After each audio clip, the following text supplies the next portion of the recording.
শরীরে চারটি আলামত দেখলেই বুঝবেন আপনি জাহান্নামের পথে হাঁটছেন। অনেকেই আমরা এমন কিছু কাজ করছি যার কারণে আমরা জাহান্নামের দিকে অগ্রসর হয়ে যাচ্ছি। এই বিষয় থেকে আমাদেরকে দূরে সরে আসতে হবে। আমরা মনে করি যে আমরা প্রত্যেকটা কাজ তো ভালো করছি, আমরা কেন জাহান্নামে যাব। কিন্তু আমরা অনেকেই ভুলে যাই যে আমাদের কিছু ভুল থাকার কারণে কিন্তু আমরা জাহান্নামে চলে যেতে পারি, যেটা আল্লাহ তাআলাকে নারাজ করে দিতে পারে। আমরা সকলেই জান্নাতে যেতে চাই। আল্লাহ তাআলা পবিত্র কোরআনুল কারীমের ভিতরে নিজেই বলে দিয়েছেন, সফলতা আমরা তখনই অর্জন করতে পারবো যখন আমরা জান্নাতে যাব। আল্লাহ তাআলা নিজেই বলছেন 28 নম্বর পারা 7 নম্বর পৃষ্ঠার 5-6 নম্বর লাইন সূরাতুল হাশরের 20 নম্বর আয়াতে রব্বুল আলামিন বলেন, লা ইয়াস্তাউযী আসহাবুন নারি ওয়া আসহাবুল জান্নাহ আসহাবুল জান্নাতি হুমুল ফাইজুন। আল্লাহ পাক রব্বুল আলামিন জানিয়ে দিয়েছেন, যারা জান্নাতি আর যারা জাহান্নামী তারা কখনো সমান হতে পারে না। যারা জান্নাতি তারাই হলো সফলকাম। লা ইয়াস্তাউযী আসহাবুন নারি ওয়া আসহাবুল জান্নাহ আসহাবুল জান্নাতি হুমুল Faizun. The people of paradise and the people of hellfire, they never be equal ever. The people of paradise gain the ultimate success in life. যারা জান্নাতি আর যারা জাহান্নামী তারা কখনো সমান হতে পারে না।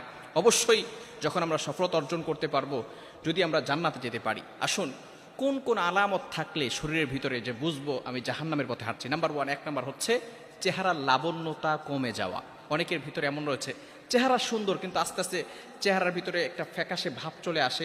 অনেক সময় চেহারার ভিতরে ব্রণ ওঠে, বিভিন্নভাবে চেহারা নষ্ট হয়ে যায়। এই যে একটা চেহারার ভিতরে লাবণ্যতা কমে যাওয়া, এটা কিন্তু এমন একটা বিষয়, গুনাহ করার ফলে কিন্তু আমাদের চেহারা অনেক সময় নষ্ট হয়ে যায়। দেখবেন কালো মানুষ কিন্তু সে নামাজ পড়ে, সঠিকভাবে চলে, সত্য কথা বলে, মিথ্যা কথা বলে না, হারাম থেকে দূরে সরে থাকে।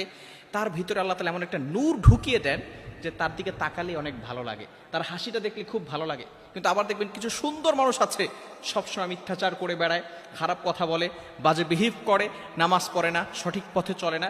এই সমস্ত ব্যক্তিদেরকে দেখবেন তাদের চেহারা অনেক সময় খুব বাজে হয়ে যায়। তো বোঝা যাচ্ছে যারা বেশি গুনাহের কাজ করে তাদের চেহারার লাবণ্যতা কমে যায়। এজন্য অবশ্যই এই ক্ষেত্রে আমাদেরকে গুনাহ থেকে দূরে সরে আসতে হবে। খুবই গুরুত্বপূর্ণ বিষয়। গুনাহ যদি আপনার থাকে তাহলেই কিন্তু এই গুনাহ আমাদেরকে জাহান্নামে নিয়ে যাবে। এই গুনাহ থেকে আমাদেরকে দূরে সরে আসতে হবে। নাম্বার 2, দ্বিতীয় নাম্বার হচ্ছে শরীরের ভিতরে কোন এমন আলামত থাকলে আপনি বুঝবেন না আপনি জাহান্নামের পথে হাঁটছেন। সেটা হচ্ছে অন্তর কালো হয়ে যাওয়া। অন্তর কালো হওয়া মানে কি? অন্তর কালো হওয়া মানে হচ্ছে অন্তরের ভিতরে যখন আমরা গুনাহের কাজ করি, খারাপ কাজ করি, অশ্লীল কাজ করি, তখন আমাদের অন্তর কালো হয়ে যায়। অর্থাৎ তখন আমাদের দুশ্চিন্তা, ডিপ্রেশন এগুলো বাড়তে থাকে। বারবার চিন্তা করতে থাকে, নামাজ ভালো লাগে না, রোজা ভালো লাগে না, হজ ভালো লাগে না, যাকাত ভালো লাগে না, গান শুনতে বড় মজা লাগে। যখন আপনি চিন্তা করবেন যে আপনার মনের ভিতরে নামাজ পড়তে ভালো লাগে না, ভালো কাজ করতে ভালো লাগে না, তখনই মনে করবেন যে আপনার ভিতরে শয়তান বাসা বেঁধেছে।